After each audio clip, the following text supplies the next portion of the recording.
মূসা নবী নাই, তাওরাত নাই, দাউদ নবী নাই, জাবুর নাই, ঈসা নবী নাই, ইনজিল নাই, কিন্তু আমার নবীও নাই। একটু জবাব দিয়া বলো, আমার নবীর উপরে নাজিলকৃত মহাগ্রন্থ আল কোরআন নবীর বিদায়ের পর আজও আমাদের মাঝে আছে না নাই?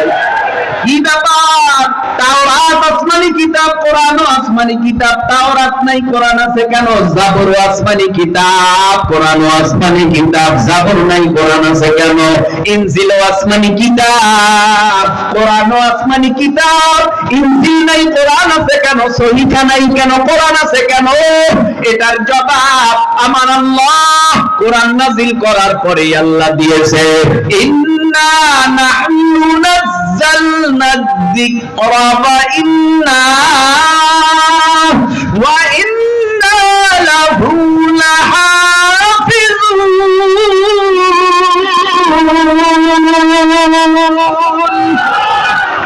আল্লাহ বলেন, নিশ্চয়ই কোরআন নাযিল করেছি আমি আল্লাহ, আর এই কোরআনের হেফাজতের জিম্মাদারি আমি আল্লাহ।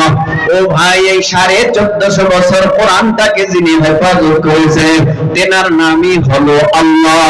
এই 1450 বছরের মধ্যে কোরআনের কত দুশমন এলো গেল, এখনো কত বেঈমানরা মাঝে মাঝে কোরআনের অবমাননা করে কি করে না?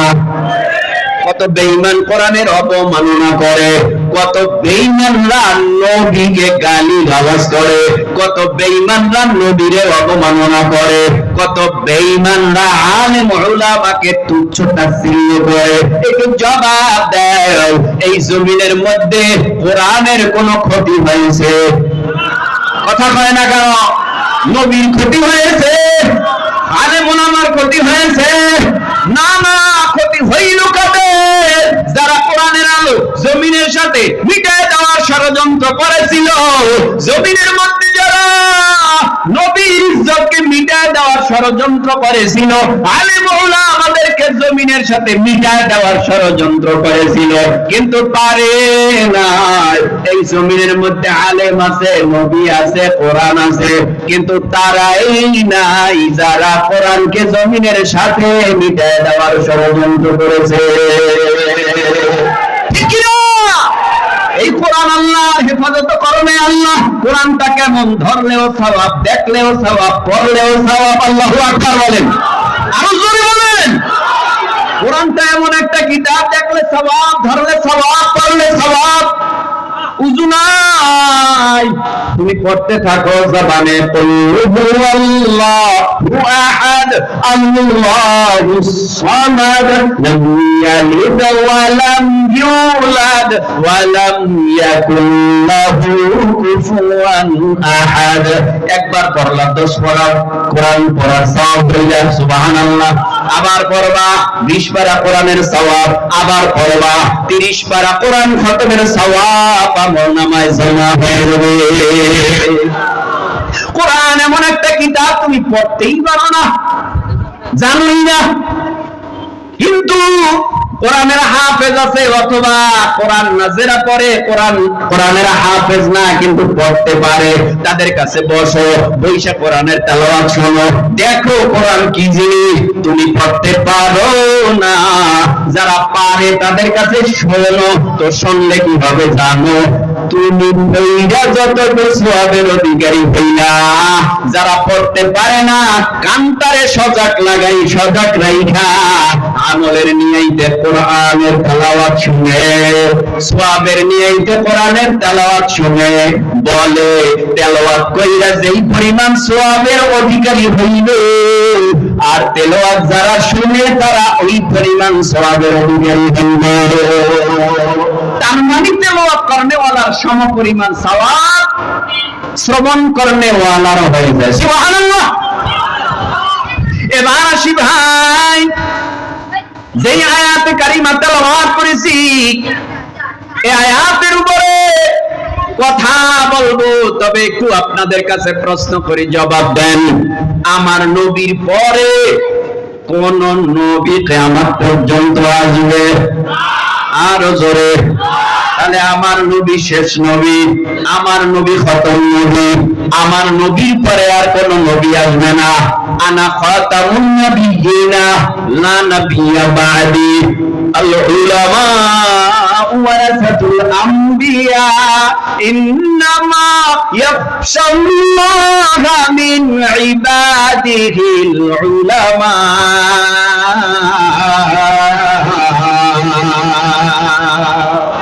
এই জমিনের মধ্যে আলেম উলামারা নবীর ওয়ারিস, নবী নাই, নবী বিদায় হয়ে গেল।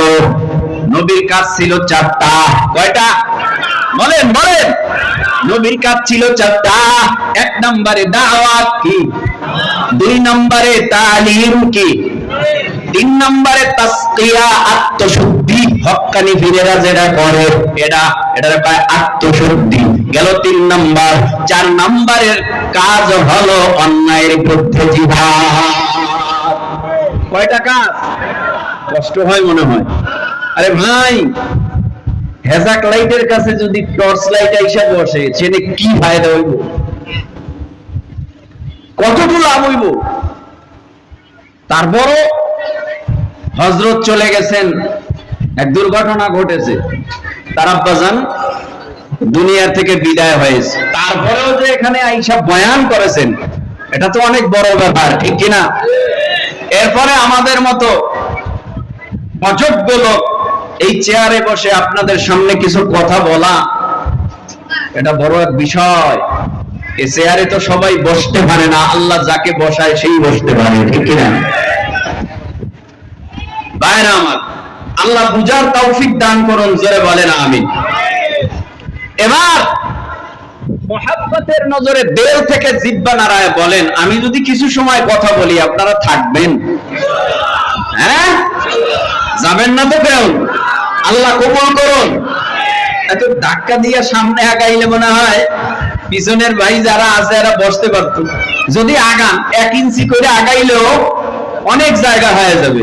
মুহাব্বতে একদল আবার উঠে বাসায় যাইবো নাকি আল্লাহই জানে, আল্লাহই জানে। আর গেলে যাকবা, যারা থাকবো তারা আসবা, ঠিক কিনা? মুহাব্বতে লা ইলাহা ইল্লাল্লাহ, লা ইলাহা ইল্লাল্লাহ, লা ইলাহা ইল্লাল্লাহ, লা ইলাহা ইল্লাল্লাহ, লা ইলাহা ইল্লাল্লাহ, লা ইলাহা ইল্লাল্লাহ, লা ইলাহা ইল্লাল্লাহ, লা ইলাহা ইল্লাল্লাহ, লা ইলাহা ইল্লাল্লাহ, লা ইলাহা ইল্লাল্লাহ, মুহাম্মাদুর রাসূলুল্লাহ সাল্লাল্লাহু আলাইহি ওয়াসাল্লাম। ভাইরা আমার, আখিরি জামানার পয়গম্বর মুহাম্মদুর রাসূলুল্লাহ সাল্লাল্লাহু আলাইহি ওয়াসাল্লাম দুনিয়ার থেকে বিদায় হয়ে গেল। দুনিয়ার মধ্যে আমার আল্লাহর নবী 4টা নবীর কর্মসূচি রেখে গেল। নবী যখন বিদায় হয়, বিদায় হওয়ার আগে বিদায় হজের বাসনে আরাফার ময়দানে পয়গম্বর হাজির। আরাফার ময়দানে যাইয়া 1.25 লক্ষ সাহাবায়ে কেরামদের কাছে রাইখা নবী শেষ ভাষণ নবী দিতেছে। আল্লাহ পাক আমারে যেই দায়িত্ব দিয়েছে, বলো তোমরা আমার দ্বারা দায়িত্ব পুরোপুরি আদায় হয়েছে কিনা? সাহাবায়ে কেরাম বলেন, ও পয়গম্বর, আপনার দ্বারা দায়িত্ব পরিপূর্ণভাবে আদায় হয়েছে। আল্লাহর পয়গম্বর খুশি হইয়া দোনো হাতের শাহাদাত আঙ্গুল আসমানের দিকে আগাইয়া বলে, ইয়া আল্লাহ, আপনি সাক্ষী থাকেন। লক্ষাধিক সাহাবায়ে কেরাম বলতেছেন আমার দ্বারা নাকি দিন পরিপূর্ণ হয়েছে। আল্লাহর পয়গম্বরকে আমার আল্লাহ নিজে সান্ত্বনার বাণী শুনাইবার জন্য জিবরাইল আলাইহিস সালামের মাধ্যমে লাউহে মাহফুজ থেকে কোরআনের আয়াত নাযিল কইরা নবীকে জানায় দেয় পয়গম্বর, আল-ইয়াউমা আকমালতু লাকুম দীনাকুম ওয়া আতমামতু আলাইকুম নি'মাতি ওয়া রাদিতু লাকুমুল ইসলাম দীনা। ও পয়গম্বর, আজকের আরাফার ময়দানের তারিখে আমি আল্লাহ দিন পরিপূর্ণ ঘোষণা করলাম। আমি আল্লাহ পরিপূর্ণ ভাবে নিয়ামত বাড়াই দিলাম। আমি আল্লাহ নিজে রাজি ও খুশি হয়ে গেলাম। এই হলো আয়াতের তর্জমা। এবার একটু ব্যাখ্যায় যাই। এই যে দিন পরিপূর্ণ হয়ে গেল, এই দিনের পিছনে সকল নবীর মেহনত আছে না না? এই দিনের পিছনে আদম নবীর মেহনত, এই দিনের পিছনে নূহ নবীর মেহনত, এই দিনের পিছনে ইদ্রিস নবীর মেহনত, জাকারিয়া নবীর মেহনত, এই নবীর পিছনে ইব্রাহিম আলাইহিস সালামের মেহনত, এই দিনের পিছনে লক্ষাধিক নবী রাসূল পয়গম্বরের মেহনত। কেউ বা দিনের মেহনত করতে গিয়ে জীবন শেষ করে দিয়েছে। জাকারিয়া আলাইহিস সালামকে করাত দিয়া দুখণ্ডিত করে ফেলেছে। নূহ পয়গম্বর একদিন দুই দিন না, দিনের দাওয়াত দিয়া ৯৫০ বছর পর্যন্ত মানুষের কাছে, কওমের কাছে, লোকের কাছে গিয়া বলে, লা ইলাহা ইল্লাল্লাহ, আল্লাহ ছাড়া মাবুদ নাই, এক আল্লাহর গোলামি করবে, আল্লাহর সাথে কাউকে শরীক বানাইও না, আল্লাহকে আল্লাহ বলে স্বীকৃতি দাও, দুনিয়ায় শান্তি, পরকালে মুক্তির ফয়সালা আল্লাহ করে দিবে, যদি তা না হয় পরকালে জাহান্নামের আসামি হইবা। এইভাবে পয়গম্বর নূহ আলাইহিস সালাম দিনের দাওয়াত দেয়। দিনের বেলা দিনের দাওয়াত দিতে যায়, সন্ধ্যা বেলা শরীরের পোশাকটারে রক্তে ভিজাইয়া এরপরে বাসার দিকে আগমন করে আল্লাহর কাছে বলে, আল্লাহ আজকে তো দিনের দাওয়াত নিয়ে আসলাম, কেউ আমার দাওয়াত গ্রহণ করে না, আমারে শুধু মারে, আমার শরীরটা রক্তাক্ত করে, আমার শরীর থেকে রক্ত বের হইয়া শরীরের জামা মোবারক, জুব্বা মোবারক ভিজে যায়, আমার আগামী কালকের ডিউটি কি? আল্লাহ কয়, আজকে যেই ডিউটি, আগামী কালকেও তোমার সেই ডিউটি পালন করা লাগবে। তার মানে কালেমার দাওয়াত দিবা, অসভ্যদেরকে সভ্য বানাবার ফিকির নিও, গলিতে গলিতে রাস্তায় ঘুরতে থাকো, মানুষের কাছে দিনের দাওয়াত দাও। যারা আজকে বুঝে না হয়তো তারা কাল বুঝবে, যারা আজকে বুঝে না হয়তো তারা কাল বুঝবে। এইভাবে করে পয়গম্বর নূহ আলাইহিস সালাম একদিন দুই দিন না, ৯৫০ বছর পর্যন্ত দ্বীনের দাওয়াত দিয়া ৪০ থেকে ৮০ জন মানুষ কালেমা পড়ে মুসলমান হইল। কত কষ্টের ফসল, কত কষ্টের মেহনতে এই দ্বীন আমরা পাইলাম। কোন নবী দ্বীন পরিপূর্ণ করে দুনিয়া থেকে বিদায় হতে পারে নাই, শুধুমাত্র আমার নবীর দ্বারা আল্লাহ পাক দ্বীন পরিপূর্ণ করাইলেন। আরাফার ময়দানে বিদায় হজের ভাষণের দিন পয়গম্বর আরবি সাল্লাল্লাহু আলাইহি ওয়াসাল্লাম আনন্দে চোখের পানি ফেলাইয়া সাহাবায়ে কেরামদের বলে, ও সাহাবায়ে কেরাম, আমি নবীর দ্বারা আজকে দিন পরিপূর্ণ হয়ে গেছে। সকল সাহাবীরা আনন্দে আত্মহারা, কিন্তু এক বয়স্ক সাহাবী আরাফার ময়দানের এক কোণায় গিয়া চোখের পানি ফেলাইয়া বুক ভাসাইয়া কাঁদে আর বলে, আল্লাহ কি উপায় হবে আমি আবু বকরের নবীর বিদায়ের পর, নবীর বিচ্ছেদের জ্বালা আমি আবু বকর কেমনে সহ্য করব? যেই রাস্তায় নবী থাকবে না ওই রাস্তায় আমি আবু বকর কেমনে হাঁটব? যেই রাস্তা দিয়া নবী যাবে না ওই রাস্তা দিয়ে আমি আবু বকর কেমনে যাব? যেখানে নবী ইমামতি করবে না আমি আবু বকর সেখানে কেমনে নামাজ আদায় করব?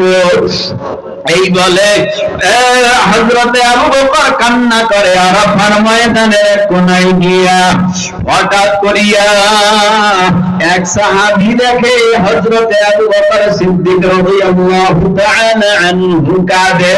সাহাবী বলে আজকে আনন্দের দিন, দিন পরিপূর্ণ হয়ে গেল, আজকে তো কান্নার কথা না, আজকে তো আনন্দের কথা। ভাই আবু বকর আপনি কাঁদেন কেন? আবু বকর সিদ্দিক রাদিয়াল্লাহু তাআলা আনহু বলে, ও ভাই এটা তো অন্তরের ব্যাপার, তোমার অন্তরের মধ্যে আনন্দের ঢেউ, তুমি আজকে আনন্দ করো, আর আমার অন্তরের মধ্যে আনন্দ নাই, বিচ্ছেদের জ্বালা ধাউ ধাউ ধাউ ধাউ ধাউ ধাউ করে আমার কলিজার ভিতরে বিচ্ছেদের আগুন জ্বলে। কারণ যার দ্বারা দিন পরিপূর্ণ হয়ে গেছে, হয়তো বা সে আর বেশি দিন দুনিয়ার জমিনে থাকবে না, দুনিয়ার থেকে বিদায় হয়ে যাবে। আর নবী যেখানে থাকবে না, আমি আবু বকর সেটা কেমনে মানব? এই জন্য আমি কান্না করি। তার মানে নবীর বিদায়ের খবর সবার আগে হযরতে আবু বকরের অন্তরে নাড়া দিয়েছে। আমরাও নবীর আশিক, তারাও নবীর আশিক, আমরাও নবীর প্রেমিক, তারাও নবীর প্রেমিক। আমরা কেমন নবীর আশিক আর তারা কেমন নবীর আশিক শোনেন। পয়গম্বর আরবি সাল্লাল্লাহু আলাইহি ওয়াসাল্লামের মাধ্যমে দিন পরিপূর্ণ হয়েছে কত মেহনতের মাধ্যমে। পয়গম্বর মক্কার জমিনে মার খায়, কিল খায়, ঘুষা খায়, থাপ্পড় খায়, তারপরেও নবী কালেমার গান বন্ধ করে নাই। নবীরে ঠেরে দেয়, বলে কালেমার গান বন্ধ করো না, বন্ধ করব না। 2 বছর পয়গম্বর গোপনে গোপনে মানুষের ধারে ধারে হাতে পায়ে ধরে দাওয়াত দিয়েছে। হকের আওয়াজ তো গোপন থাকে না, আমার আল্লাহ হক ওপেন করে দেয়। হক যখন ওপেন হয়ে গেল, পয়গম্বর আরবি সাল্লাল্লাহু আলাইহি ওয়াসাল্লাম এবার ওপেনে কালেমার দাওয়াত দিতেছে, ইসলামের কথা বলতেছে। বেঈমানেরা দেখতেছে নবীর কালেমার আওয়াজে, বেঈমানেরা নবীর পিছনে ছুটে যায়, কালেমা পড়ে মুসলমান হয়ে যায়। শত্রুতা বাইরে গেল, এমন ভাবে শত্রুতা বাড়লো, পয়গম্বরকে ঘরে গৃহবন্দী করে রাখলো। তারপরেও পয়গম্বর কালেমার গান, ইসলামের গান, কোরআনের গান বন্ধ করে নাই। একটু জবাব চাই এ যুবক ভাই, মহব্বতে একটু উঁচু আওয়াজে জিহ্বা নাড়ায়া জবাব দিয়ে বলেন, হকের আওয়াজ, কালেমার আওয়াজ, কোরআনের আওয়াজ ধীরে দিয়া বন্ধ করা যায়? আর বলো, ইসলামের আওয়াজ মাইরের ভয় দেখাইয়া বন্ধ করা যায়? কোরআনের আওয়াজ হামলা মামলা করে বন্ধ করা যায়? কোরআনের আওয়াজ হামলা মামলায় বন্ধ হয় না। আগুনের মধ্যে যদি কেউ বাড়ি দেয়, আগুন বাড়ে না, কমে? ইমানের আওয়াজ, ইমানের আওয়াজ ঠেকাইতে যারা বাধা দেয়, কিন্তু এই বাধা আসলে বাধা মানে না, ইমানের বারুদ আরো বেশি গুণে বেড়ে যায়।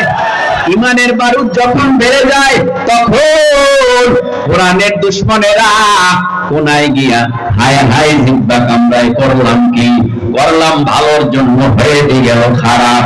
ওই আল্লাহর গোলাম আবু জাহাল, সায়েবা, ওতবা, আবু লাহাব কোরআনের দুশমন, ইসলামের দুশমন, নবীর দুশমন, নবীর চতুর্দিক দিয়ে ঠেলে মা ইত্যাদি দেওয়ার জন্য পাগল। রাখে আল্লাহ, মারে কি? মারে আল্লাহ, রাখে কি? আল্লাহ। দুনিয়ার মধ্যে যার সাথে আল্লাহ আছে তার কোনো চিন্তা নাই, টেনশন নাই। আল্লাহ তার মধ্যে নাই, তার মধ্যেই বড় টেনশন, তার মধ্যেই বড় ভয়। আল্লাহ যার মধ্যে আছে তার ভয় নাই, একা চলে না, তবে সঙ্গ সঙ্গ নাই, রাস্তা দিয়ে হাঁটে। অন্তরের মধ্যে একটা খেয়াল, আমার ডানেও আল্লাহ, আমার বামেও আল্লাহ, আমার আমার সামনে আল্লাহ, আমার পিছনে আল্লাহ, ঘুমাইতে গেলেও আল্লাহ ভুলে না, রাস্তায় হাঁটলেও আল্লাহ ভুলে না, গাড়িতে উঠলেও আল্লাহ ভুলে না, সুখে থাকলেও আল্লাহ ভুলে না, দুঃখে থাকলেও আল্লাহ ভুলে না, সব সময় আল্লাহ আল্লাহ আল্লাহ আল্লাহ আল্লাহ আল্লাহ আল্লাহ আল্লাহ জিকির করে আর আল্লাহকে সব সময় বন্ধু বানায় রাখে। এই জন্য বলে রাখে আল্লাহ, মারে কে? মারে আল্লাহ, রাখে কি? আল্লাহ যদি কাউকে বাঁচাইয়া রাখে তামাম পৃথিবীর অত্যাধুনিক অস্ত্র দিয়াও তারে মারা যায় না। আল্লাহ যদি কাউকে মাইরা ফেলাইতে চায় তামাম পৃথিবীর ভালো ভালো ঔষধ দিয়া, ভালো ভালো চিকিৎসক আইনা, দুনিয়ার মধ্যে ভালো অক্সিজেন দিয়া আইসিইউর মধ্যে ঢুকাইয়া তারে বাঁচানো সম্ভব হয় না। একটু মহাব্বতের নজরে বলো, বাঁচাবার মালিক কে? মারবার মালিক কে? আল্লাহ বাঁচায়, আল্লাহ মারে। পয়গম্বরকে মারার জন্য চতুর্দিক দিয়ে রেডি। মারবে কেমনে?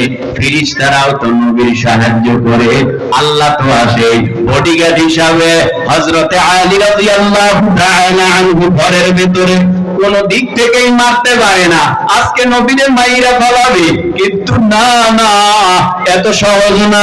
আল্লাহ যদি বাঁচায় রাখে তার একটা পশমের ক্ষতি দুনিয়ার কোন বেঈমান করতে পারে না। আল্লাহ যদি ইজ্জত দেয় কেউ তাকে বেইজ্জতি করতে পারে না। পয়গম্বরের ঘরের চতুর্দিক ব্যারিকেড দেওয়া, হাতে ধারালো অস্ত্র নিয়ে দাঁড়াইয়া আছে পয়গম্বর আরবি সাল্লাল্লাহু আলাইহি ওয়াসাল্লাম ঘরের ভিতরে। হযরতে আলী রাদিয়াল্লাহু তাআলা আনহু এইদিকে পয়গম্বর মুহাম্মদুর রাসূলুল্লাহ সাল্লাল্লাহু আলাইহি ওয়াসাল্লাম তো জানে না তার বাড়ির চতুর্দিক ব্যারিকেড দেওয়া, অস্ত্র নিয়ে বেঈমানেরা দাঁড়ায় রয়েছে। অন্যদিকে আমার আল্লাহ ডাক দিয়া বলে জিবরাইলের মাধ্যমে, ও জিবরাইল যাও যাও, নবীর তুমি মাইরা ফেলাবে। না না, এটা আমি আল্লাহ সহ্য করতে পারি না, তাড়াতাড়ি আমার নবীরে গিয়ে খবর দাও এই মুহূর্তে যেন মক্কা সাইনা নবী হিজরত করে মদিনায় যায়, নবী যেন একটা সেকেন্ড আর মক্কায় থাকে না। খবর পাইয়া হযরতে আলী রাদিয়াল্লাহু তাআলা আনহুকে নবী প্রস্তাব দিলেন, এ আলী তুমি পারবা আমার শালটা মুড়ো দিয়ে তুমি ঘুমিয়ে পড়তে, কারণ নিশ্চিত আলী জানে বেঈমানেরা ঘরে ঢুকিয়ে এলো পাতানি কোথাবে আমারে মাইরা ফেলবে। কোন দুঃখ নাই, আল্লাহর পয়গম্বর যেন সহি সালামতে মক্কা ছাইরা মদিনায় হিজরত করে যেতে পারে। আমি যদি এতটুকু উপকার করতে পারি দিনের জন্য, হয়তো বা কিয়ামতের ময়দানে আমি আল্লাহর কাছে বলবো, আল্লাহ নবীকে বাঁচাইবার জন্য নবীর শাল মুবারক মুড়ি দিয়ে আমি ঘুম করেছিলাম, এই সুযোগে নবী পার হইয়া মক্কা ছেড়ে মদিনায় হিজরত করে গেছে। আয় আল্লাহ তুমি আমারে এর উসিলায় মাফ করে দাও। এই পয়গম্বর আরবি সাল্লাল্লাহু আলাইহি ওয়াসাল্লাম চোখের পানি বাড়াইয়া হযরতে আলী রাদিয়াল্লাহু তাআলা আনহুকে নিজের বিছানায় চাদর মুড়ি দিয়ে ঘুম পাড়াইয়া হাতের মধ্যে কিছু ধুলা বালু লইয়া সূরা ইয়াসিনের প্রথম থেকে কয়েকটা আয়াতে কারিমা তেলাওয়াত করলো। ইয়াসিন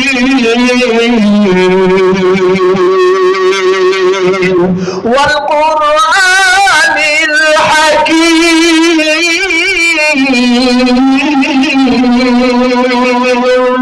ইন্নাকা লামিনাল মুরসালিনা আলা সিরাতিন মুস্তাকিম।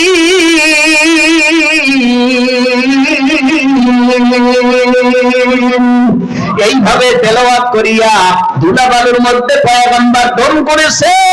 ধুলাবালুর মধ্যে দম করার কাজ ছিল পয়গম্বরের, আর ধুলাবালুগুলো চক্ষু অন্ধ হয়ে যাওয়ার মেডিসিন বানাবার কাজ ছিল কার?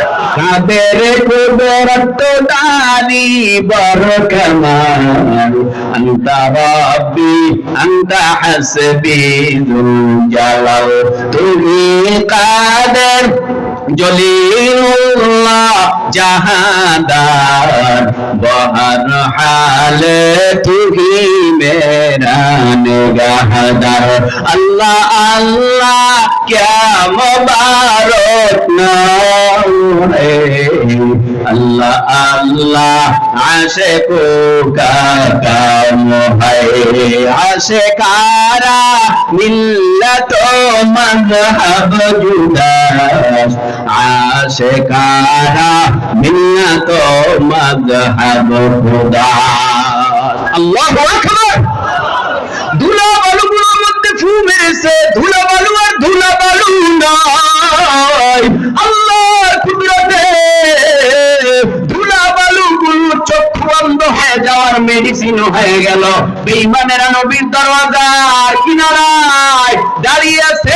তলোয়ার হাতে নিয়া পয়গম্বর ধাক্কা দিয়া বের হইয়া ধুলা বালুগুলো মেরে দিছে সমস্ত বেঈমানের চোখে আল্লাহর কুদরতে পৌঁছে গেছে অল্প সময়ের জন্য অন্ধ হয়ে গেছে এইভাবে করে পয়গম্বর এই সুযোগে পা পা হাঁটি হাঁটি হাঁটি হাঁটি করে সামনে আগাইতেছে কিন্তু নবীর কদম সামনে আগায় না কারণ যেদিন নবী মক্কা ছেড়ে মদিনায় যায় ওই দিন মায়ার নবী 3 দিনের অনাহারী 3 দিন পর্যন্ত পয়গম্বর কিছু খায় না পয়গম্বর সামনে আগাইতে পারে না একবার পয়গম্বর পেটে হাত দেয় আবার পয়গম্বর নিজের ঘর নিজের বাড়ি মায়ের দেশ বাবার দেশ জন্মভূমির দিকে তাকায় খানায় কাবা বাইতুল্লাহর দিকে তাকাইয়া চোখের পানি ফালাইয়া কান্না করে আল্লাহ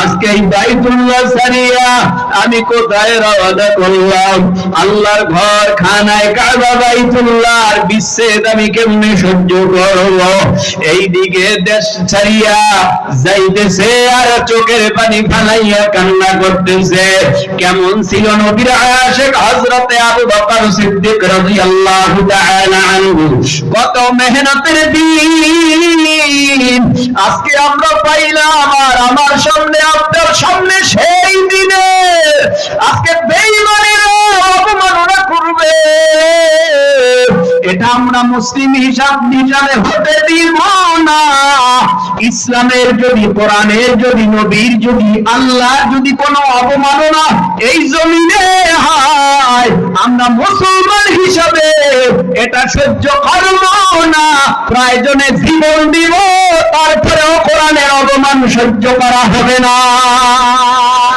ঠিক কি না ভাইরা আমার পয়গম্বর আরবি সাল্লাল্লাহু আলাইহি ওয়াসাল্লাম আবু বকরের বাড়ির দরজায় গিয়া টোকা দিছে টোকা দরজা অটোমেটিক খোলা নবী কয় এত তাড়াতাড়ি দরজা খুললো কেন নবীকে বলে আমি না আপনারা আসে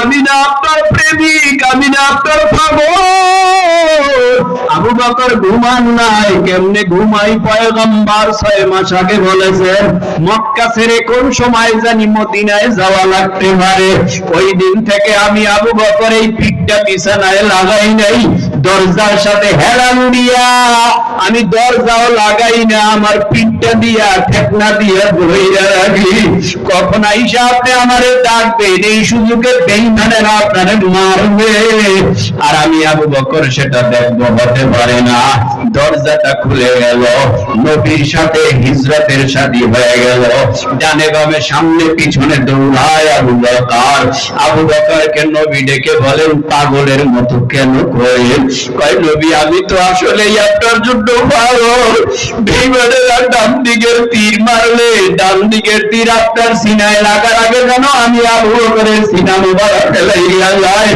এই জন্য ডানে যাই বামে যাই সামনে পিছনে যাই আপনি মরলে আমার বড় ক্ষতি হয়ে যাবে নবী সবাই সহ্য করলেও আমি পারবো না এইভাবে করে আবু বকর যাইতে যাইতে সোজা জাবালে সুর নামক পাহাড়ে উঠে গেল ওখানে যাইয়া নবী অবস্থান করলেন লম্বা ঘটনা। এইভাবে পয়গম্বর মক্কা ছাইরা মদিনায় গেল। মদিনার মানুষ নবীরে পাইয়া মনে হয় আসমানের চাঁদ পেয়েছে। মক্কার মানুষ পয়গম্বরকে তাড়ায় দিছে, ধাওয়ায় দিছে। ওইদিকে পয়গম্বর মদিনায় যাওয়ার পর আবার মক্কার থেকে আবু জাহলের থ্রেট, ও মুহাম্মদ সাল্লাল্লাহু আলাইহি ওয়াসাল্লাম মক্কা ছাইরা মদিনায় গেছো, মদিনায়ও আরামে থাকতে পারবা না। কিছুদিন পরে প্রয়োজনে আমরা সৈন্য বাহিনী নিয়ে তোমার উপরে আক্রমণ করব। মক্কা থেকে মদিনায় যাইয়া আবার ওখানে বাপদাদার ধর্মের গান বিরুদ্ধে গান গাও, নতুন ধর্মের গান গাও, কোরআনের গান গাও, ইসলামের গান গাও। এটা হতে দিব না। মক্কা থেকে মদিনায় তোমার উপরে হামলা করব। আল্লাহর নবী চোখের পানি আর রাখতে পারে নাই। আল্লাহর নবী কান্না করে আল্লাহর কাছে বলে, আল্লাহ, বাপ দাদার ভিটা বাড়ি ছাড়লাম, খানায় কাবা ছাড়লাম, আমার মার দেশ বাবার দেশ ছাড়লাম, আমার মা নাই, আমার বাবাও নাই, আমি বড় এতিম। আজকে আমাকে মারার জন্য হুমকি দিতেছে, আমি কি করব? আল্লাহ পাক ডেকে বলে, পয়গম্বর, আপনার ভয় কিসের? আপনার সাথে কেউ নাই, আমি তো আছি। আর আমি আল্লাহ যার সাথে আছি তার কোনো ক্ষতি, কোনো বেঈমান করতে পারবে না। আপনি একটু গণনা করে দেখেন কতজন মুসলমান আপনার দলে আপনার মেহনতে হয়েছে। পয়গম্বর বলে, আল্লাহ 313 জন হয়ে গেছে। আল্লাহ কয়, আর চিন্তা নয়। পয়গম্বর এই 313 জন মুসলমানই এখন বেঈমানের বিরুদ্ধে সোচ্চার হইয়া বদরের ময়দানে যদি হাজির হয়, হাজার বেঈমানের মোকাবেলায় 313 জন মুসলমানের গলায় আমি আল্লাহ বিজয়ের মালা পরায় দিব। সারা দুনিয়ার ভিতরে 200 কোটি মুসলমান, কিন্তু বেঈমানরা তারপরে মুসলমানদের ভয় করে না। কারণ মুসলমান সকালে বলে একটা, দুপুরে করে আর একটা, কথা কয় না। ইমানের উপরে স্থির থাকে না, ইমান নড়ে ভরে। কচু পাতার পানির মধ্যে, কচু পাতার উপরে যদি পানি রাখা হয়, পানিটা টলমল করে, কচু পাতায় থাকতে চায় না, পড়ে যেতে চায়। আমাদের খাঁচার ভিতরে কলবে ঈমান, এই ঈমানও থাকতে চায় না। 200 টাকার লোভে ঈমানটা নড়ে। নিব নাকি ঈমান দিব নাকি কি করব? এ ভাই, নির্বাচনের ঘ্রাণ যদি একবার নাকে চলে যায়, ঈমান রাখা বড় মুশকিল। 1000 টাকার নোট দেখলে ঈমানটা পর্যন্ত দুনিয়া থেকে বিদায় হয়ে যায়, ঠিক কিনা? এরে আল্লাহর গোলামের দিকে আলোচনা সংক্ষেপে শেষ করে দেই। কষ্ট হইতেছে? কয়েকজনের না কয়, বাকিদের কাছে কষ্ট হইতেছে। এ পিছনের ভাইরা আছে না গেছে দেখি তো, একটু আল্লাহু আকবার বলেন আপনারা। আপনারা না, পিছনের ভাইরা একটু আল্লাহু আকবার বলুক দেখি। এই আওয়াজ এই আমগো স্টেজে আহে না, সামান্য কয় হাত বলু, একটু আর একটু জোরে দেন। মাঝখানের ভাইরা দেন, আপনারা দেন। আকাশ পাতাল মুখরিত করে সবাই বলুন আল্লাহু আকবার। নাস্তিকতার নিপাজাক দিন ইসলাম জিন্দাবাদ, নাস্তিকতার নিপাজাক দিন ইসলাম জিন্দাবাদ। কোটি প্রাণের একই আওয়াজ, খোদাদ্রোহী সার পাবে না এই বাংলায়, ঠাই হবে না মুসলমানরা জেগেছে আজ। বদরের সামনে চলো, বদর কণ্ঠে আওয়াজ তুলো, সবাই মিলে একই তালে দাও না স্লোগান, নারায়ে তাকবীর, নারায়ে তাকবীর। কোরআন সুন্নাহর আলো ঘরে ঘরে জালো, তোমার নেতা আমার নেতা ওই বিশ্ব নবী মুস্তাফা। কোরআন সুন্নাহর আলো ঘরে ঘরে জালো, নারায়ে তাকবীর। ইসলামের শত্রুরা এরা হুঁশিয়ার আছে আমগো থেকে বেশি, ঠিক না? এরা খুব হুঁশিয়ার, আর আমরা নাকটা নিয়ে আর ঘুমাই। এরা ইসলামের চতুর্মুখী ষড়যন্ত্র করতেছে, কথা বলেন না কেন? বোঝার কায়দা নেই, বোঝার কায়দা নাই। কষ্ট না হইলে আরো কয়েক মিনিট কই। হ্যাঁ, যুবক আছে নিয়ে, এখানে যুবকরা আছে দেখি, হাত জাগান তো। বুড়ারা হাত জাগায় লাভ নাই, যুবকরা হাত জাগান। নারাই তাকবীর। বন্ধু তোমার পা কেটে গেলে ব্যথা হয় কেন বুকে? বন্ধু তোমার হাত ভেঙে গেলে জল আসে কেন চোখে? বন্ধু তোমার ভাই মরে গেলে তুমি কত কোন দুঃখে? বন্ধু তোমার ঘর পুড়ে গেলে ভেঙে কত কোন শোকে? বলবে আমায় পাগল তুমি বোঝো না সহজ কথা, যে কোনো অঙ্গে আঘাত পেলে যে সারা দেহ করে ব্যথা।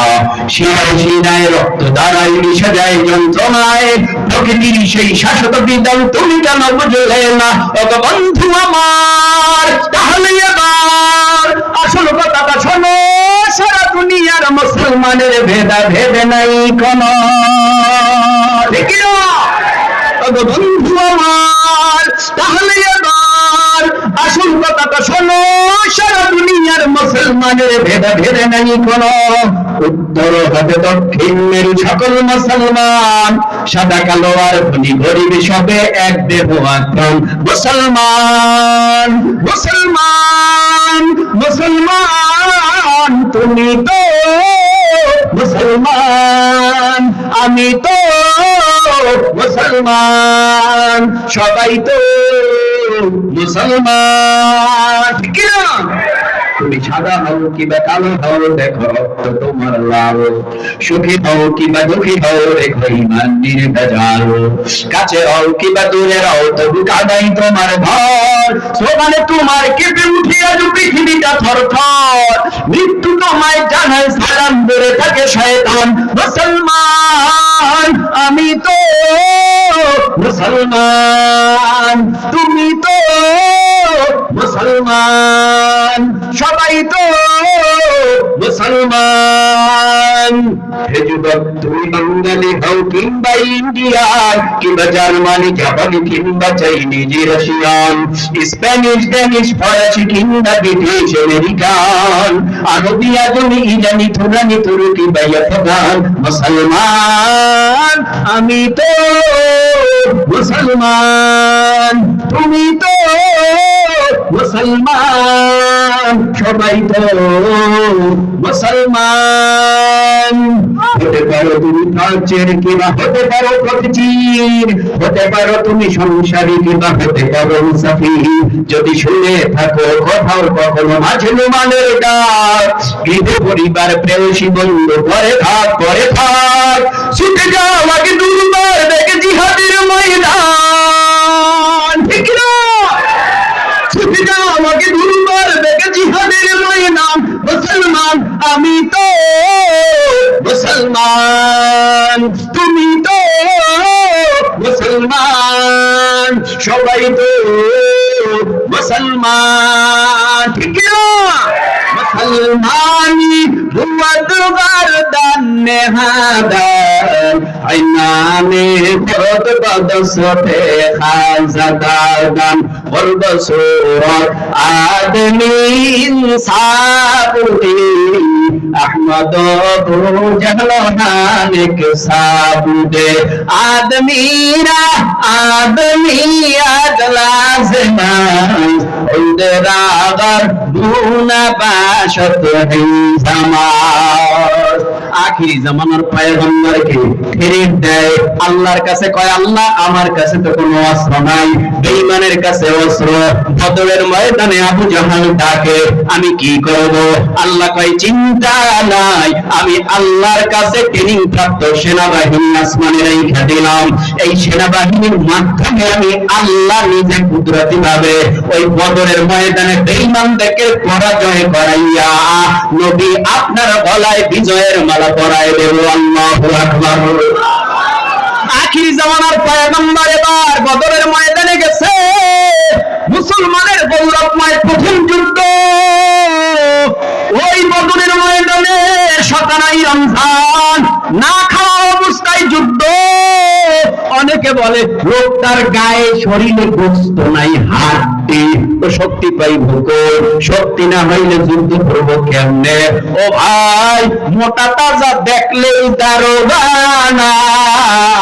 অনেক মেয়া সব জমিনে আছে যাদের শরীরের মধ্যে কোনো গোস্ত নাই, কলিজা ভরা ঈমান আছে, ঈমান আছে, ঈমান আছে।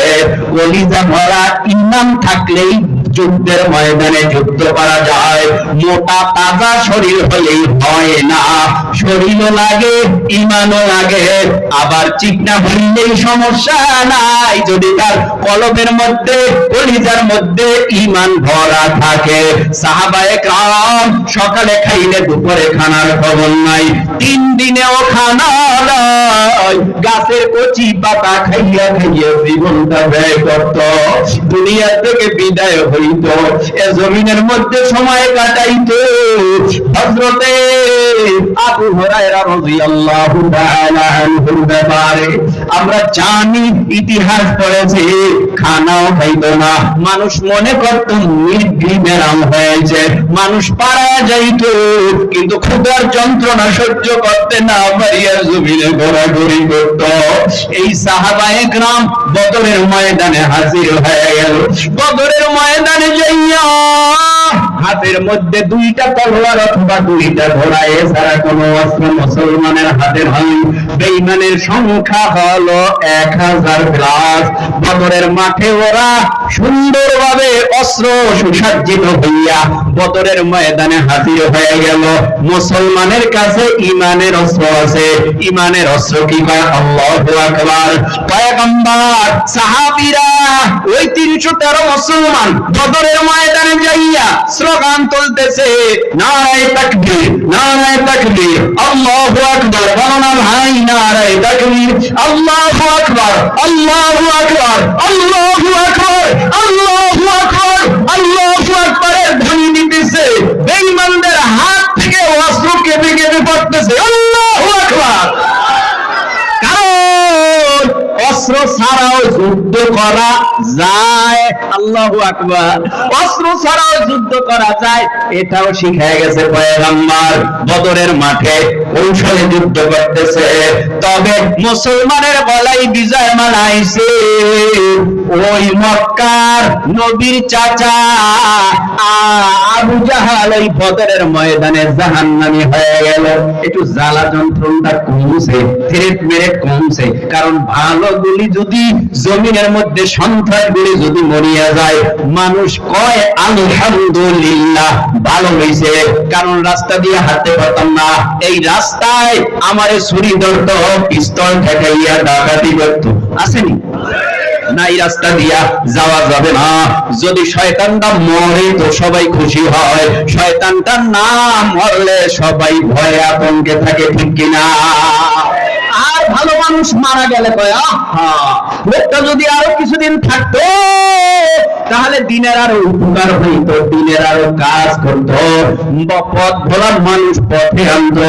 ভালো মানুষ মরিয়া গেলে মানুষ কান্না করে, আল্লাহর কাছে দোয়া করে, আল্লাহ তুমি তারে মাফ করে দাও। খারাপ মানুষ মারা গেলে সবাই হাসে আর আনন্দ করে, মিষ্টিও খায়। ভাইরা আমার, আলোচনা সংক্ষেপ। পয়গম্বর বদরের ময়দানে বিজয়ের মালা গলায় নিয়া আবার মদিনায় মুসলমান ওই বদরের ময়দানে শহীদ হইল। 313 থেকে নাই হয়ে গেল 14 জন। 14 জন মুসলমান বদরের ময়দানে নাই হয়ে গেল, তার মানে শাহাদাত বরণ করল। অল্প দিনের ব্যবধানে মুসলমানের সংখ্যা বেড়ে দাঁড়ালো 10,000। একজন মুসলমান নবীর কাতারে ছিল না, ইসলামের পক্ষে ছিল না, সেখানে মুসলমানের সংখ্যা বেড়ে দাঁড়ালো 313, মাইনাস হয়ে গেল 14 জন। কিন্তু এরপরে বদরের মাঠে বিজয় অর্জন করার পরে মুসলমানের অবস্থা দেখে, মুসলমানের আদর্শ দেখে, নবীর নুরানি রুহানি বক্তব্য বয়ান শুনে মানুষের দিল বোমের মতো গলে যায়, আর মানুষ কালেমা ধরে মুসলমান হয়ে অল্প দিনের ব্যবধানে মুসলমানের সংখ্যা বেড়ে দাঁড়ালো 10,000। এখন 10,000। মুসলমানরা তো কারে পাওয়া করে না। মুসলমানের গলায় যদি ফাঁসির রশিও আসে, মুসলমান কয় মরতে তৈয়ার, তারপরও বিন্দু মাত্র বেঈমানের বিরুদ্ধে কথা বলা বন্ধ করতে তৈয়ার না। মরে যাব তারপরও হক কথা বন্ধ করব না। এরে যুবক ভাই, দেখো তুই এক ফোঁটা শেষ সময় চোখের পানি ফেলাইয়া এখান থেকে বিদায় হতে পারো কিনা ভাই? তোমার সাথে আমার দ্বন্দ্ব নাই, টাকা নিয়েও না, জমি নিয়েও না, সম্পদ নিয়ে না। তুমি আমার আপন ভাইও না, তুমি আমার প্রতিবেশীও না। তোমার বাড়ি হয়তো বিভিন্ন জেলায়, কিন্তু তোমার পায়ে কেন আমি ধরবো? তোমার হাতে কেন ধরবো? তোমার পিঠে কেন আমার হাত পুষাবো? শুধুমাত্র কারণ দিনের দরদে, দিনের মহাব্বতে। কারণ নবী দুনিয়ায় নাই, দুনিয়া থেকে বিদায় হয়ে গেছে। আল উলামা ওয়ারাসাতুল আম্বিয়া, দুনিয়ায় আলেম উলামা এরা হলো নবীর ওয়ারিস। এরাই তো তোমাদের কাছে যাইয়া নবীর কথাগুলি শুনে, নবী যারে হাতে ধরার দরকার হাতে ফেরা দাওয়াত দিছে, পায়ে ধরার দরকার পায়ে ফেরা দাওয়াত দিছে, পিঠে মুখিছে পিঠে হাত মুছাইয়া দেওয়ার দরকার তো পিঠে হাত মুছিয়ে দিছে। নবী যেহেতু দুনিয়ায় নাই, তোমাদেরকে তো আমরাই বুঝাবো, আলেম উলামারা বুঝাবে, মসজিদের খতিব বুঝাবে। তোমরা আমাদেরকে গালি দাও, তারপর তোমাদের পিছন আমরা ছাড়ি না। কত আমাদেরকে জঙ্গিবাদ বলো, মৌলবাদ বলো, মোল্লা বলো, টিটকারি বলো, তারপরও তোমাদেরকে আমরা ছাড়ি না। কারণ আমরা জানি আলাম ইয়াতিকুম রাসূলুম মিনকুম ইয়াতলুনা আলাইকুম আয়াতি রাব্বিকুম ওয়া ইউনযিরুনাকুম লিকা ইয়াউমিকুম হাযা ক্বালু বালা ওয়ালাকিন হাক্কাত কালিমাতুল আযাবি আলাল কাফিরিন। যেদিন জাহান্নামীরা জাহান্নামে যাবে, জাহান্নামের আগুনের শিকল দিয়া যখন জাহান্নামের আগুনের খাম্বার ভিতরে বাঁধবে, জাহান্নামীদেরকে আল্লাহর তরফ থেকে আল্লাহ বলবে, আলাম ইয়াতিকুম রাসূলুম মিনকুম ইয়াতলুনা আলাইকুম আয়াতি রাব্বিকুম ওয়া ইউনযিরুনাকুম লিকা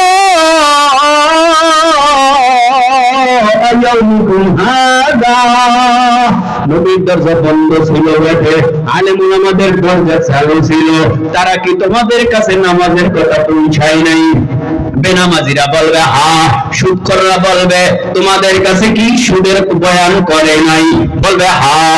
জাহান্নামে আসছো কেন?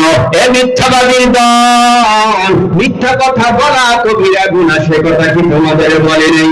জিনা করা কবিরা গুনাহ, মদ পান করা কবিরা গুনাহ, জমিনের মধ্যে নেশা দ্রব্য, জমিনের মধ্যে মাদক দ্রব্য সেবন করা কবিরা গুনাহ, সেই কথা কি তোমাদের বলে নাই? বলবে করবলা। এরপরে আল্লাহর তরফ দিয়ে আল্লাহ বলবে নাফরমান কেন, আমি আল্লাহর হুকুম মানো নাই আজকে। ওয়ালাকিন হাক্কাত কালিমাতুল আযাবি আলাল কাফিরিন, আমি আল্লাহর তরফ থেকে তোমাদের উপরে আযাব চাপায় নিলাম। ও ভাই, জেলখানায় এত বড় কঠিন আযাব, জেলখানায় থাকতে চায় না, এত আটকা ধরে থাকতে চায় না, মাঝে মাঝে রিমান্ডে নিয়ে মাঝে মাঝে কষ্ট দেয়, কত আযাব দেয়, সহ্য হয় না। যদি পারতাম জেলখানা দিয়া ভাইগা যাইতাম, এত কষ্ট আর সহ্য হয় না।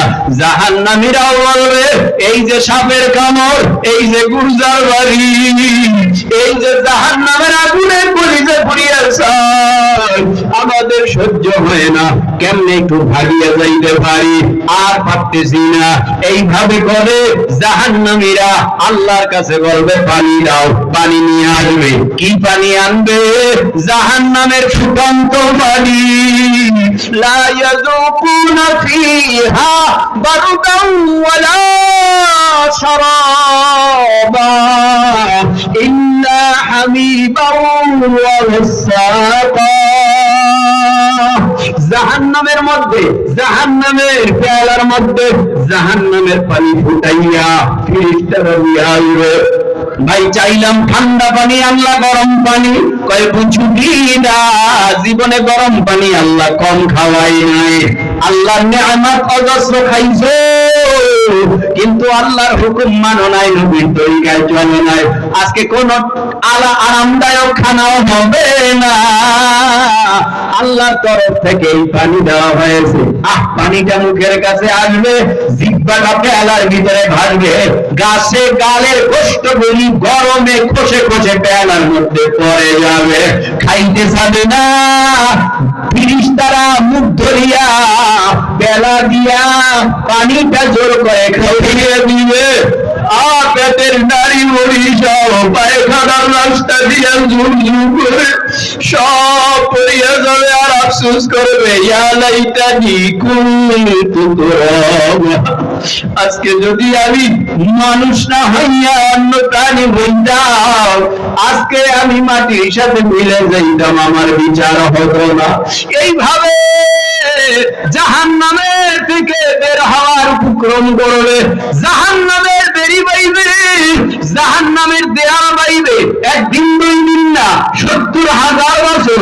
না না না না না না না না, আর আমি জাহান্নামের সাথে যাব, সহ্য করতে পারি না, জাহান্নামের আগুনের তেল সহ্য করতে পারি না, ফেরেশতাদের পিটার খাইতে পারবো না। এখন আমি ভেগে যাব, ভেগে যাওয়ার জন্য জাহান্নামের দেয়াল বাইবে। আমার বাবার গল্প না, পীরের গল্প না, ও নবীর উম্মত, কোরআন হাদিসের কথাগুলি শুনাইয়া যায়। যদি তোমার অন্তরে আল্লাহর জন্য, নবীর জন্য সামান্য মায়াও লাগে, এই জাহান্নামের ভয় মাঝে মধ্যে একটু কান্না করবা, আল্লাহর কাছে বলবা, আল্লাহ জাহান্নামের একটা সেকেন্ডের আযাব আমি সহ্য করতে পারবো না, আমারে কেউ ফিরাইতেও আনবে না, জাহান্নামের আগুন থেকে আমারে কেউ বাঁচাইতেও পারবে না। ও আল্লাহ, তুমি আমার জাহান্নামের আগুন থেকে বাঁচাই দিও। এইভাবে চোখের পানি ফলাইয়া মাঝে মাঝে কাঁদবা, জাহান্নামের দেয়াল বাইবে ৭০,০০০ বছর। হঠাৎ বের হয়ে যাবে, ভেঙে যাবে, নির্দিষ্ট ফেরেশতারা ধাক্কা দিয়ে ভীম করে জাহান্নামের তলদেশে ফেলে দিবে। এইদিকে আল্লাহ গুসা হয়ে বলবে, ও ফেরেশতারা, এই জাহান্নামী চোর কেমন করে জাহান্নাম থেকে পালাইয়া যেতে চায়, তাড়াতাড়ি আরে মজবুত কইরা বাঁধো, আর পালায় যেন যেতে না পারে। একটা জাহান্নামের আগুনের সিন্দুক বানাও। জাহান্নামের আগুনের সিন্দুক বানাইবে কেন? যেন দেয়াল টপকাইয়া পালাইতে না পারে, সিন্দুকের মধ্যে ঢুকাইয়া এরপরে আযাব দিবে। আল্লাহ বলবে সিন্দুকটা বানাও, সিন্দুক বানাইবে।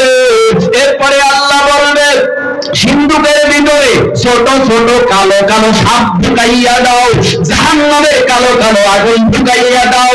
জাহান্নামের আগুন ঢুকাইয়া দিবে, বিচ্ছু ঢুকাইয়া দিবে, সাপ ঢুকাইয়া দিবে। বাহির থেকে বেনামাজি বেঈমানকে সিন্দুকের মধ্যে ঢুকাইয়া বাহির থেকে তালা লাগাইয়া দিবে। এবার কান্না করবে আর বলবে, বাঁচাও বাঁচাও বাঁচাও। আর সাপের কামড় সইতে পারি না, ফেরেশতার আযাব সইতে পারি না, জাহান্নামের আগুনে কলিজা পুড়িয়া ছাই হইতেছে, সহ্য করতে পারি না। এইভাবে কান্না ১০০০ বছর করলেও কোনো লাভ হবে না। এই জন্য বলি যুবক, আল্লাহর জন্য, নবীর জন্য জীবনটা ওয়াকফ করে দাও, আর তাওবা করো। আল্লাহ, জীবনে যা করেছি ভুল আর করব না, তুমি আমার জীবনের সব গুনাহ মাফ করে দাও।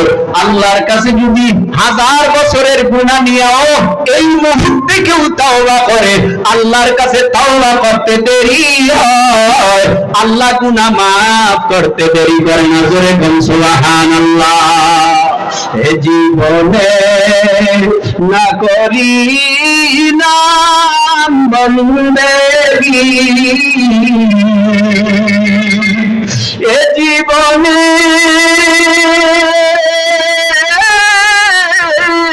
না করি নাম বন্দেগি, গুনাহ করে কাটাই নাও, জিন্দেগি গুনাহ করে কাটাই নাও, জিন্দেগি তওবা করে কত তাওবা ভাঙ্গিলা অবশেষে খাঁটি তাওবা করিনা। এইভাবে করে তওবার মতো তওবা করলে আমার জীবনের সব গুনাহ মাফ করে দিতে পারেন কে? পয়গম্বর মদিনায় রওনা করেছে, আলোচনা সংক্ষেপ শেষের দিকে, কষ্ট হয়। পয়গম্বর মদিনা থেকে 10,000 মুসলমান নিয়ে কাতার বন্দি হইয়া জিকিরে জিকিরে মক্কার দিকে দৌড়তেছেন মক্কা বিজয়ের জন্য। আল্লাহু আকবার। মুসলমানের সংখ্যা এখন কত? জোরে। কাউকে পরোয়া করা লাগে? কাউকে ভয় করা লাগে? যেই কাফেলার মধ্যে জীবন বাঁচি রেখে সামনে আগাইতেছে পয়গম্বর, 10,000 সাহাবায়ে কেরাম জিকিরে ফিকিরে হাঁটতেছে। কি কষ্ট হইতেছে? জায়গা কা জরুরত, আমিও যাই। হ্যাঁ,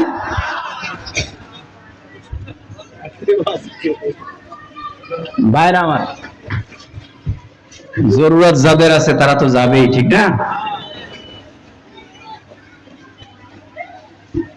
পয়গম্বর আরবি সাল্লাল্লাহু আলাইহি ওয়াসাল্লাম 10,000 সাহাবায়ে কেরাম নিয়ে মক্কা ছেড়ে মদিনায়, না মদিনা থেকে মক্কায়, মক্কা দখল করার জন্য যায়। বেঈমানের কানে আওয়াজ গেছে, যেই মুহাম্মদকে আমরা তাড়াইয়া মক্কা ছেড়ে মদিনায় পাঠাইলাম, ওই মুহাম্মদুর রাসূলুল্লাহ সাল্লাল্লাহু আলাইহি ওয়াসাল্লাম নিজের দল ভারী করিয়া মক্কা দখল করার জন্য আসতেছে। তোমরা কি রুখে দিবা, বাধা দিবা, নাকি ঢুকতে দিবা মক্কায়? যদি মক্কায় ঢুকতে দাও, মক্কায় কাউরে নবী রাখবে না। তো বুঝবা না কেমনে বাধা দেবা? এই কাফেলা এক মুহাম্মদ সাল্লাল্লাহু আলাইহি ওয়াসাল্লামকে মারার জন্য আমরা কাপুরুষের মতো রাত্রবেলা মারতে গেছি, তাই বাড়ি নেই। আর সেই মুহাম্মদের দলে আজ 10,000 মুসলমান, জানদাস মুসলমান নবীর জন্য জীবন দিয়ে দিবে, রক্ত দিয়ে দিবে, দেহ থেকে কন্যা দিয়ে দিবে, তবু নবীকে একটা কাঁচা রসুল লাগলে এটা সহ্য করবে না। সেই মুহাম্মদের কাফেলাকে বাধা দিবা, এত দুঃসাহস কার আছে? পারলে বাধা দাও, রুখে দাও। বেঈমানরা কয় কি করবা চিন্তা করো। চিন্তা ভাবনা করে দেখছি মুহাম্মদ ঢুকে যাক, আমরা বাধা দিতে পারবো না, আমরা বাধা দেব না। যদি দেখি উদ্দেশ্য ভালো, তাহলে মুহাম্মদ সাল্লাল্লাহু আলাইহি ওয়াসাল্লামের আদর্শে আদর্শবান হয়ে আমরা তার হাতে কালেমা পড়ে মুসলমান হয়ে যাব। আর যদি দেখি উদ্দেশ্য খারাপ, তাহলে দেশান্তরিত হয়ে যাবে, এই দেশে থাকবই না। কারণ রাজত্ব চলবে মুহাম্মদ সাল্লাল্লাহু আলাইহি ওয়াসাল্লামের। যেখানে মুহাম্মদ আসবে সেখানে আমরা থাকতে পারবো না। চিন্তা ভাবনা করে দেখলো কি আর করার। তাহলে এবার মুহাম্মদ সাল্লাল্লাহু আলাইহি ওয়াসাল্লাম আসুক। নবী আসলেন, কেউ বাধা দিলেন না। নবী আয়েশা মক্কায় একটা ভাষণ দিলেন, এ মক্কার বেঈমানেরা, তোমরা কেউ আমার বাবার আত্মীয়, তোমরা কেউ আমার দাদার আত্মীয়, তোমরা কেউ আমার মায়ের আত্মীয়, তোমরা কেউ আমার মামার আত্মীয়, তোমরা কেউ আমার দাদার আত্মীয়, তোমরা কেউ আমার বিবি সাহেবার আত্মীয়, তোমরা কেউ বা আমার চাচার আত্মীয়, তোমরা কেউ বা আমার নিজের আত্মীয়, ঠিক না? তোমরা আমারে কম মারো নাই, কম জ্বালাও নাই, কম রক্ত ঝরাও নাই। তোমরা আমারে মারছো, আমি ইচ্ছা করলে এখনই তোমাদের মায়ের প্রতিশোধ নিতে পারি, কিন্তু আমার মায়ের প্রতিশোধ নেব না। পুরা বাবারা, তোমরা আমি নবী মাফ করে দিলাম। এই তরুণ যুবক কিশোর, সবাইকে আমি আল্লাহর নবী সাধারণ ক্ষমা করে দিলাম। তোমাদের টেনশন নাই, তোমরা তোমাদের মতো থাকো মক্কায়। তোমাদেরকে বাধা দেওয়া হবে না। সাধারণ ক্ষমার আওয়াজ পাইয়া একদল বেঈমানেরা কাতারে কাতার বন্দী হইয়া নবীর দরবারে যাইয়া নবীর হাতে হাত লাগাইয়া কালেমা পড়ে মুসলমান হইয়া অল্প দিনের ব্যবধানে মুসলমানের সংখ্যা বেড়ে দাঁড়ালো 313। তার অল্প দিনের ব্যবধানে মুসলমানের সংখ্যা বেড়ে দাঁড়ালো 10,000। মক্কা বিজয় করার পর অল্প দিনের ব্যবধানে মুসলমানের সংখ্যা বেড়ে দাঁড়ালো 16 লক্ষ। এখন মুসলমানের সংখ্যা কম না বেশি? এবার পয়গম্বর ওই আরাফার ময়দানে ভাষণ দিলেন। শেষ, আর ভাষণ নবী দিবেন না, নবী দুনিয়ার থেকে বিদায় হয়ে যাবে। সাহাবায়ে কেরাম রিদওয়ানুল্লাহি তাআলা আলাইহিম আজমাইনরা এত মেহনত করেছে এই দিনের জন্য, এত কষ্ট করেছে দিনের জন্য। আজও বুজুর্গ উলামায়ে কেরাম খাইয়া না খাইয়া মেহনত করতেছে এই দিনের জন্য, ঠিক না?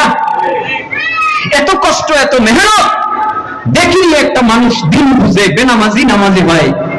যারা দিন থেকে খায় তাদেরকে একটু দিনের পথে আনা যায় কিনা, এই জন্য মেহনত চেষ্টা করতে করতে রাতে ঘুম হারাম করে, দিনের খানা হারাম করে, 24টা ঘন্টা তাদের মেহনত জিকির আর ফিকির দিয়ে চলে। দেখিনি একটা মানুষ ফিরে উঠানো চাইনি, দেখিনি একটা মানুষ কালেমাওয়ালা মুসলমান খাঁটি মুমিন বানানো চাইনি, দেখিনি একটা মানুষ দিনের রাস্তায় এনে দ্বীনকে ইসলামকে ভারী করা চাইনি, দেখিনি একটা মানুষ বেঈমানের বিরুদ্ধে রুখে দাঁড়াবার সেই হযরতে খালিদ বিন ওয়ালিদের মতো জীবন দেওয়ার মতো একজন জানবা সাহাবীর মতো একজন খাঁটি মুমিন বানানো চাইনি।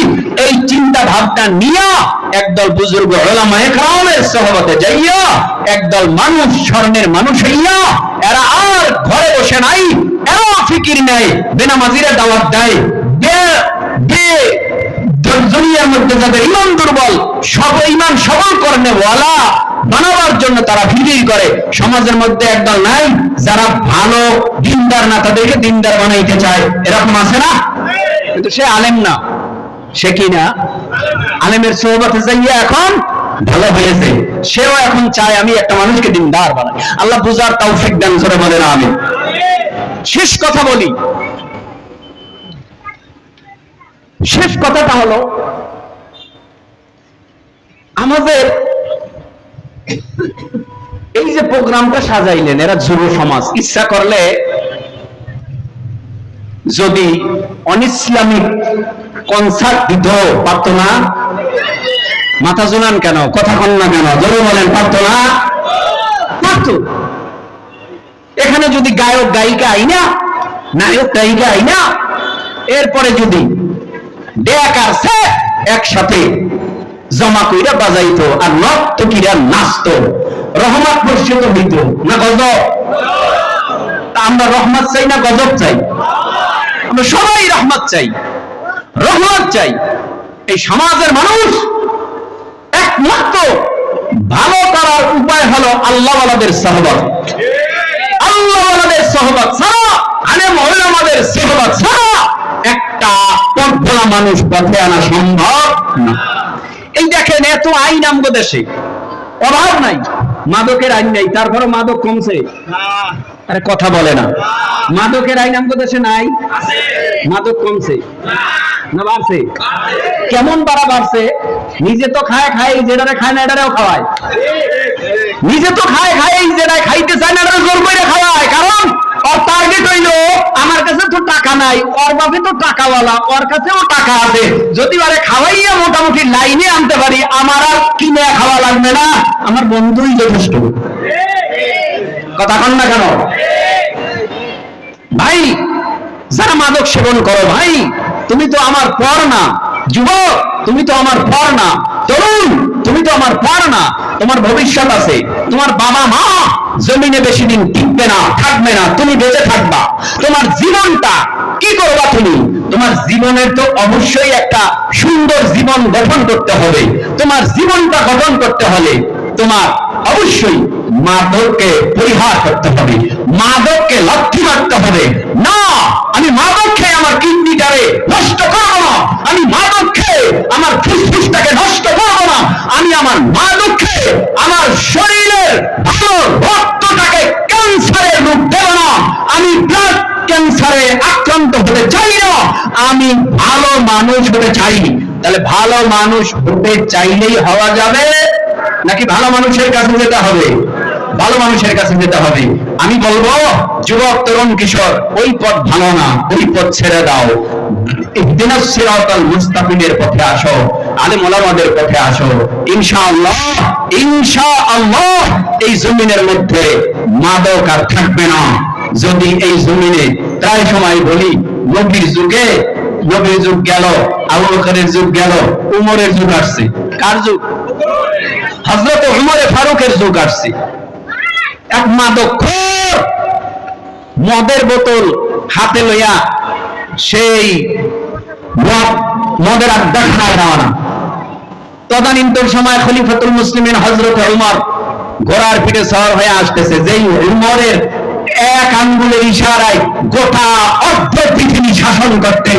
বেঈমানরা টের পাইত উমরের সাথে, তো উমরের কোন আইন তো অমান্য করলে আর বাঁচার উপায় নেই, যেখানে সেখানে ব্রেক করে দিবে, আমাদের উপায় নেই।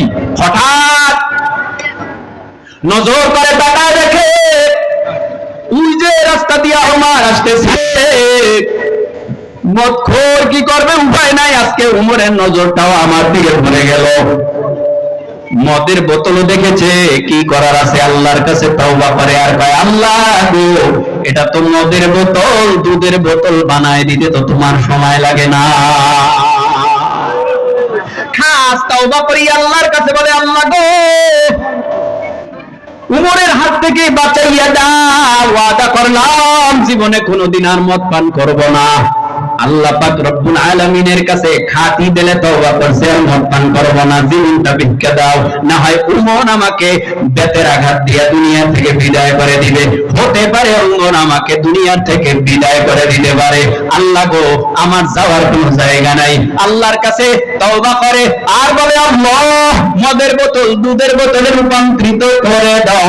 আল্লাহ পাক দোয়া মঞ্জুর করিয়া এবার আমার আল্লাহ নিজে জানায় দেয়, ও বান্দা, তুমি তাওবার নিয়াইতে তুমি আমার কাছে হাত বাড়াইছো, হাত দিলা, আমি আল্লাহ নিজে খুশি দিয়া তোমাকে উমরের হাত থেকে হেফাজত করলাম না, শুধু আমি আল্লাহ জাহান্নামের আগুনের থেকেও হেফাজত করে দিলাম। হযরত উমর আসছে, যুবক, তোর হাতের মধ্যে কি?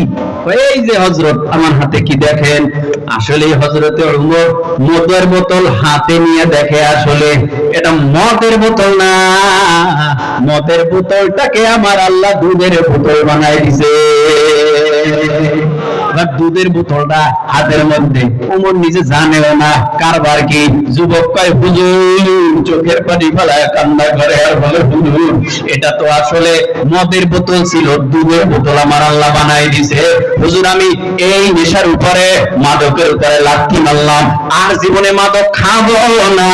হুজুর, আপনি আমার একটু তওবা করায় দেন, আর আমার মাথায় হাত বুলায় একটু দোয়া করে দেন, আল্লাহ যেন আমারে আমার ওয়াদার উপরে ইস্তেকামাত থাকার তৌফিক দেয়। ও ভাই, হেদায়েত পাইতে সময় লাগে, কথা বলেন না কেন?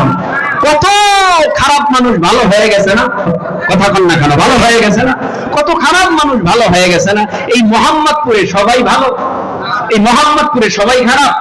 কত ভালো আছে, কত খারাপ আছে, কত মাদক কারবারির লোক আছে, আবার কত মানুষ আছে না এগুলি করবো না। কত মাদকওয়ালা আছে যারা বলে, না ভাই, মাদক আর সেবন করবো না, এই ব্যবসাই আর করবো না, লাঠি মারলাম, বহু বছর পর্যন্ত ব্যবসা করেছে, এখন এটা লাঠি মেরে ছেড়ে দিয়েছে, এরকম বহু প্রমাণ নাই? বহু আছে।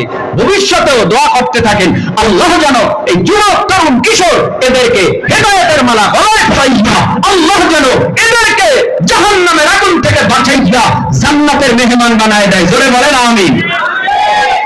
এদের জন্য দোয়া করবেন, সব সময় দোয়া করবেন। আল্লাহ তাআলা কবুল করুন, সকলে বলুন আমিন। এই আজকের এই প্রোগ্রামের যুবকরা আছে এখানে, স্টেজে আছে, কই কারা কারা? দেই কোর্ট